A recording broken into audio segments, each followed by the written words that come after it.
Muzina la Atate ndi la Mwana ndi la Mzimu Woyera. Amen. Ndikulandireni abale nonse pano pa Tiyankhule na Ambuye. Nthawi imene ifeyo timampasa Mulungu mpata.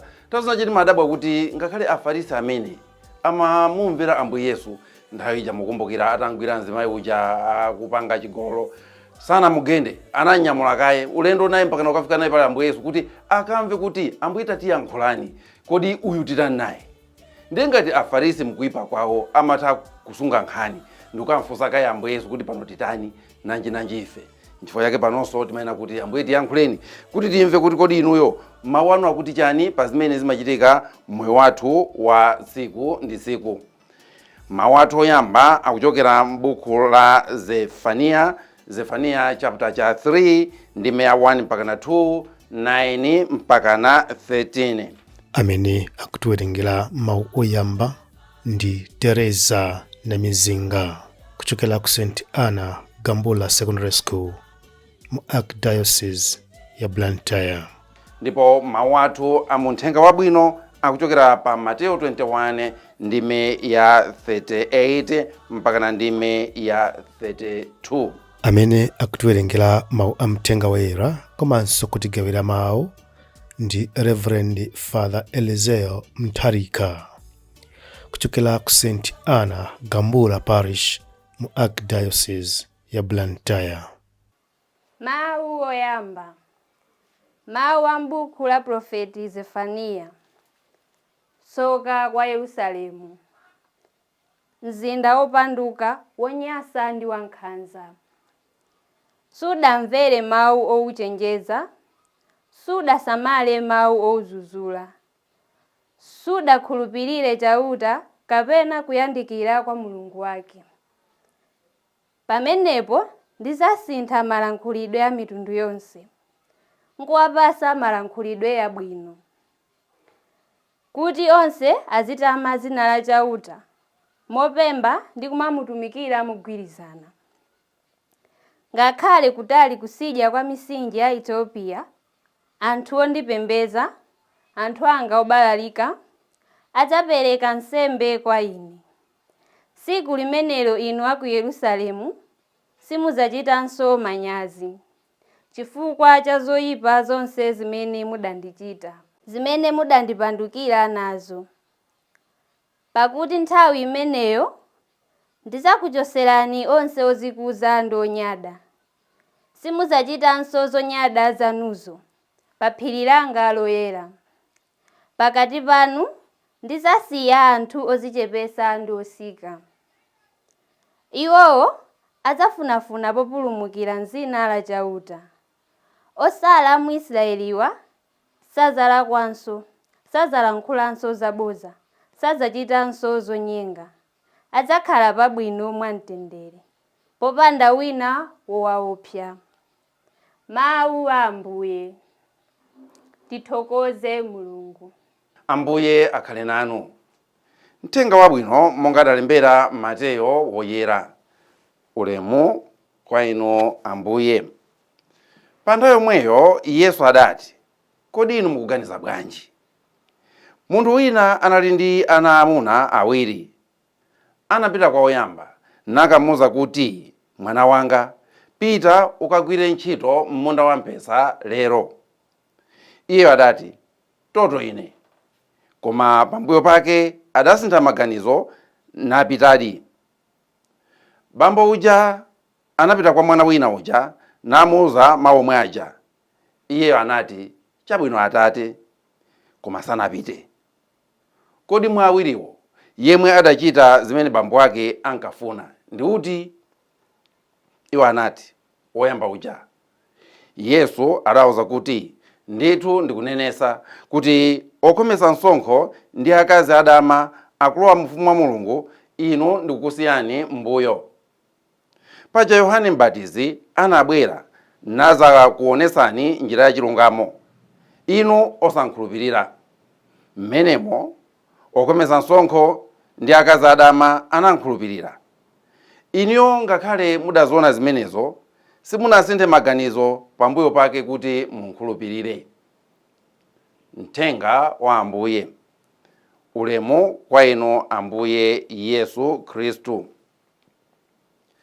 tidakakonzekera kubwera kwa Ambuye athu Yesu Khristu pa Christmas. Ndipo lero ngati pa 16 ndi tsiku lomaliza limene tikukonzekera kubwera kwake kwachiwiri, kuja timanena kuti dziko likazatha azabwera azatipeze tilolungama kumene kuja. Kuyambira mawa tikufuna kuti tizikonzekera Christmas yeniyeni chifukwa kuti masiku akuyandikira. Pamene tikukonzekera mwa njira imeneyi, Mulungu akukamba za dziko limene lamukuyisa. Dziko limene lamukuyisa. Ndipo mukatenga mawu oyambaja akuyamba kunena kuti soka kwa mzinda wa upandu wa Yerusalemu, wonyasa komanso wankhanza, dziko loyipa. Ndi dziko limene Mulungu afuna kuti azalipulumuse pakubweretsa mpulumusi. Ndiye tikamakamba za dziko loyipa chonchi, tiziganizanso za dziko lathu ngati Malawi limene litasokhala dziko loyipa. Ndiye tikamakambanso choncho tiziganiza zija zimene timanena kuti Ambuyesu ndi ndani, kankhosa ka Mulungu kamene kachosa machimo a dziko lapansi. Osangoti machimo a inu ndi ine, koma machimo a dziko. Ndiye mzinda wa Yerusalemu ukutengedwa kuti ndi woyipa. Koma wayipa chifukwa chani? Ndipo Mulungu akuti bwanji za mzinda umenewo? Mukawerenga mawu aja akunena kuti wayipa chifukwa cha anthu ochepa, amene ali anthu osakhulupirika, anthu ochepa amene ali anthu oyipa maganizo, anthu amene safunira anzawo zinthu zabwino. Ndiye akuti mmene atawapangire Mulungu mzinda wakuti ukhale wabwino, chitapange iye achosamo anthu osoyipaja, asamusamo osokoneza anzawo aja, achosamo anthu osamene akuononga zinthu, ndipo asiyamo okhulupirika okhaokha, amene no azakhale ngati mbewu yobweretsa ubwino mu mzindamo. Ayeretsa mzindawo pakuchosamo anthu oyipa, pakuchosamo anthu amene akuononga zinthu. Mukayang'ana dziko lathu ngati limavuta ndi kumayipa, sikuti ndi anthu ambiri yayi, amakhala anthu ochepa. Komano anthu ochepa amenewa ndi amene amaononga zinthu. Anthu ochepa amene akuononga zinthu pakuwasocheretsa anzawo, amene amaononga zinthu pozikonda kwambiri. Ngati zipani zikuonongeka, nkhani yake sina yayi, muzipani zathu muli anthu ochepa amene akuononga zinthu. Mabanja mwathu muli anthu ochepa amene akuononga zinthu. Komano chingosowa ife nchoyena kuti tiyachose amene akuononga zinthuwa, ndiye tisiyemo anthu amene ali omvera, anthu amene ali abwinobwino. Komano chimavutatu ndi chichoyena kuti olatakhala kuti abwino alimo ochuluka, ndipo oononga zinthuwo alimo ochepa, anthu timakanika kuti tiachosepo, anthu timakanika kuti tiachose. Ndiye kuyipa kumangokana kupitirira. Ngakhale ifeyo tikanakonda kuti zinthu zisinthe, sizimasintha chifukwa chena kuti anthu ife tikuopa wachosapo anthu amene akuononga zinthu. Koma aliyense mwa ife akuyitanidwa lero kuti ayang'ane, kodi amene akuononga zinthu moyo mwanga ndani? Mwina ndi azinzako? Akuononga zinthu moyo mwanga ndani? Mwina ndi akazako? Akuononga zinthu moyo mwanga ndani? Mwina ndi abwanako. Amene akupangisa kuti moyo wako usakhale moyo olongosoka. Ndi akuti chiyambi chakukonza zinthu ndi kuchosapo amenewa, kuchosapo anthu amene akuononga zinthu moyo mwathu. Tisamaope, tisamachite mantha, tisamapange manyazi, kuchosa amene akuononga zinthu mzipanimu, amene akuononga zinthu muziko muno, amene akuononga zinthu m'machalichimu. Achose, musiye mmalo oyenerera anthu amene ali oyenerera. Chimene Mulungu akufuna nchoyena kuti ifeyo tikhale anthu amene titha kumakhala pansi ndi kuganizira zimene tikupanga. Ngakhale oononga zinthu amene tikwanenawo, akuyenera kukhala anthu amene akumatha kumayeza maganizidwe awo. Kodi zipanga inezi ndizoona kuti zitha kuthandiza mtundu wa anthu? Akupereka chisanzo, fanizo la ana awiri. Akuti mmodzi anauzidwa pita kumunda, anavomera, koma sanapite. Wina uja atamuuza pita kumunda, anakana, koma kenako anasintha maganizo. Munkhani imeneja, nkhani yayikulu ndiyoona kuti kodi muli ndi kuthekera kuti mukapanga chiganizo mmatha kuchisintha? Kodi muli ndi kuthekera kuona kuti zinthu zikamachitika moyo mwanu mwapanga chiganizo chofoira, ndikuzipasa mpata oganizanso kawiri ndikunena kuti zinapanga ine zija sinapange bwino, apapa nditha kukonzanso. Kapena muli ngati Pilato, ndalemba ndatha. Aliyense osatira Pilato sangasatira Ambuye Yesu. Ambuye Yesu akunena kuti tizitha kuganiza kawiri. Kapena muli ngati Herodi, amene atamulonjeza mwanache kunena kuti ndikupasa chilichonse tasankha, iye ndikusankha mutu wa Yohane, iye kupita kukatenga mutu uja kumpasa. Kodi sakanakhala pansi ndikuganiza kawiri kunena kuti iyayi izi sizolondola? Kutha kuganiza kawiri. Ambiri timalephera kuchita zinthu chifukwa kuti sitimazipasa mpata woganiza kawiri.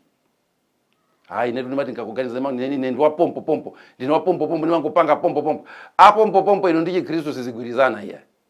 Chifukwa munthu siwe machine, munthu umapanga ma mistake. Ndipo ngati ukuza kuti umatha kupanga mistake pa kuganiza, uzipase so mpata na kuti ukapanga mistake ganiza kawiri. Ino simuona nkhani ya mwana olowerera, chinampangisa kuti abwerere ndi chani? Anaganiza kawiri. Choncho lero mu nyengo ino ya Advent, onse amene amasokoneza zinthu akupemphedwa kuti azipase mpata osinkhasinkha, azipase mpata oganiza kawiri. Koma kuganiza kawiri kumene kuti usikuti kumangobwera ayi, kumabwera ngati pa programu yako ya tsiku, pa timetable yako ya siku ndi siku unayikapo kuti uzikhala ndi nthawi yosinkhasinkha. N'chifukwa chake ife mu mpingo mwathu timagwiritsa ntchito pemphero la mamawa ndi pemphero la madzulo. Kuti pemphero la madzulo lija ukhale pansi uliyang'ane tsiku lako lonse limene layendera. Ngati wapanga ziganizo zofoira, ganiza kawiri kuti mawa ulilowe bwinobwino. Ngati unakazana kuti wathamangise akazako, madzulo zipase mpata oganiza kawiri. Mawa waza kuti akazanga ndino akazanga khala ndipompa chifukwa ndino akazanga. Timpemphe Mulungu atipase mpata otembenukira kwa iye kuzera mukuzipasa mpata osinkhasinkha nthawi yopanganso maganizo ena kuti tizitha kuganiza kawiri. Tipemphere. Mulungu Atate athu, pamene tikukonzekera kuzakumana nanu kumapeto a moyo wathu uno, tikupemphani kuti pamene tili pa ulendo wathu wapansi pano mu chaka chino cha chiyembekezo, mutipase mpata womatha kuganiza kawiri. Pamene tili pansi pano ndi mpata wathu kuti zimene tikuyenera kuti tizisinthiretu, kuti pamene inuyo muzabwere kumapeto a moyo wathu uno muzatipeze kuti ma mistake amene tinapanga ife ndi thandizo cha mwana wanu takonza ndipo ifeyo tili pa ubale wabwino ndi inu. Ameni. Tupempha zonsezi m'dzina la Yesu Khristu yemweyo Ambuye athu. Amen. Ndakuthokozani kwa basa abale, tiye ndipitirize kufunsa maganizo a Mulungu mu zonse zimene zimachitika moyo wathu. M'dzina la Atate ndi la Mwana ndi la Mzimu Woyera. Amen.